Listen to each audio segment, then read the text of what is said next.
Hello, আসসালামু আলাইকুম। আমি শরীফ হাসিন ইজিপ্ট থেকে বলছি। আজ আপনাদের দেখাবো যে ইজিপ্টে কীভাবে ক্ষেত খামার তৈরি হয়। দেখেন, একটি কচু ক্ষেত।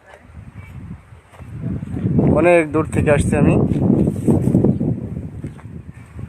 আমি যেখান থেকে থাকি সেখান থেকে প্রায় 70-80 মাইল দূরত্বে আসছি আপনাদের মাঝে কিছু ইজিপ্টের কিছু দেখাবার জন্য। দেখতে পাচ্ছেন আমার সাথে আসছে দুইজন।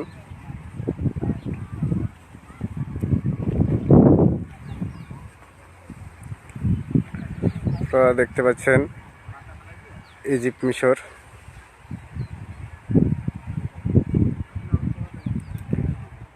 দেখেন ইজিপ্ট মিশরেও বিদেশে কীভাবে ক্ষেত খামার তৈরি হয়।